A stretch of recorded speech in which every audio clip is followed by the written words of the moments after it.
Okay, I know I mentioned this in the welcome video, but I know some people will not have seen that, so I'm gonna mention it again. If you've never used After Effects or have no idea what it is, this video is probably not the best place to start. Everything we're doing is gonna be completely beginner friendly, so you don't need to be an expert by any means, but you should still be familiar with the absolute basics first. But with that, let's just get started. Okay, so we are finally in After Effects. All that I have so far is just a basic composition, and I've went ahead and imported the track that we're going to be using, just a small segment, and we're going to be making a short, I want to say 10 to 15 second edit using this portion of the song.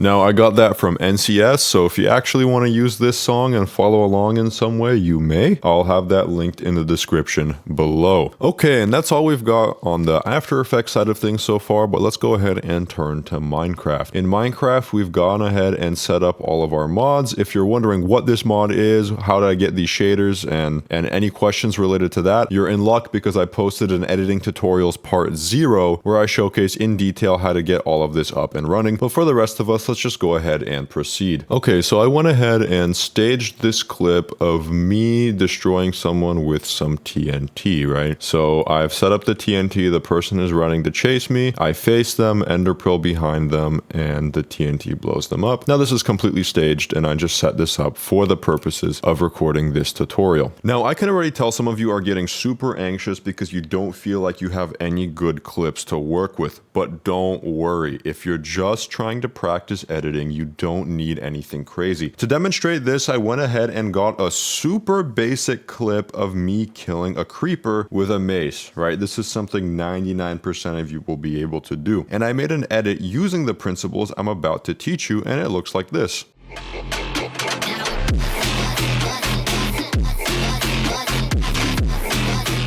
Okay, now obviously it's not the best thing in the world and it took me like 45 minutes to make, but I just made it to demonstrate that you don't need some crazy clips to follow along and make something cool. Okay, so now we're gonna go ahead and need to use this recording to get clips that we're gonna import into our editing software and make something cool with. Now, before we do that, we have some very important decisions that we need to make. The first one is, what's our field of view going to be? A lot of people overlook this, but this actually matters quite a bit. If you record or if you export your clip in something like Quake Pro, it's going to give you a very different look. This tends to be a lot less cinematic, and it's not necessarily wrong. I have actually used Quake Pro in the past because it tends to really just exaggerate the scale of your Minecraft characters, which could look good in certain contexts. However, I think for what we're trying to go for here, a lower FOV might be more beneficial because you can see we get this really nice cinematic look. I don't know if I want to go quite down to 30. We can experiment with 50. Usually if I was doing shorts, so if I go here and I click change aspect ratio and then I click shorts, we can get an idea of what it would look like. I rarely am able to do a 30 FOV with shorts just because it's hard to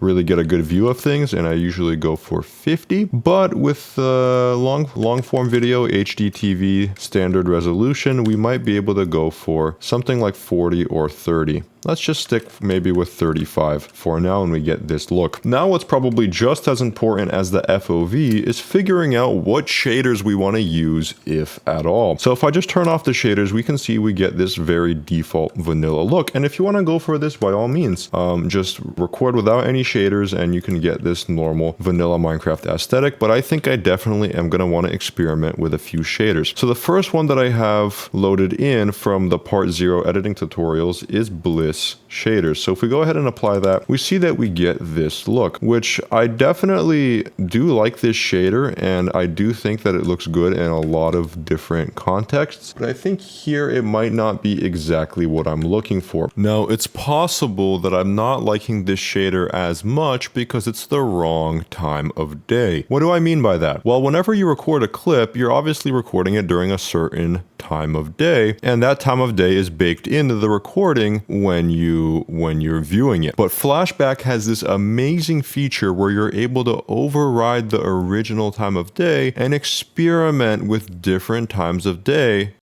to see what the shader is going to look like at different points. So we can see that already just by changing the time of day, we're getting a drastically different aesthetic. At night, we're also getting a drastically different aesthetic. And at sunrise, we're kind of getting similar to what we had before because our original time of day was towards the sunrise. Now, I think that with Bliss shaders, the best point for me was this kind of purpley sunset look, which I do like quite a bit, but I definitely want to check out Complementary Reimagined because it might produce something that I like a bit more. So we're going to go ahead and take a look at that. Immediately, you can see that we get a completely different look and aesthetic just by changing the shaders, which is why I always say to play around, research, and look at different shaders to help you produce the look that you want. And now if we go to that sunset time that I liked with Bliss, I'm starting to really like this color scheme that's going on with the sunset here in Complementary Reimagined. Nighttime looks a little bit more vanilla as well, but I definitely think sunrise looks pretty okay, but I think sunset might be what we want to go with. So around 1200 is when it's kind of, I think, considered sunset, and if we push it to around 1200 or 12,400, we get more of that transitioning into nighttime look with the sky starting to turn a little purple. So maybe if I go in between and maybe do something like that, I think I'm definitely really starting to like this look. Now, one thing that I'm not appreciating about these shaders are these boxy clouds. It's not really quite what I'm going for, and I think they look kind of ugly. So I almost want the clouds that we had in Bliss, but I want to keep this color palette. So if you run into a situation like this where you're not happy with one aspect of the shaders usually do a really good job of providing settings to be able to customize them, right? With Complementary Reimagined, since I've used it in the past, I actually know that I can go to Atmosphere, go to Clouds, and change the cloud style from Reimagined to Unbound. And all of a sudden,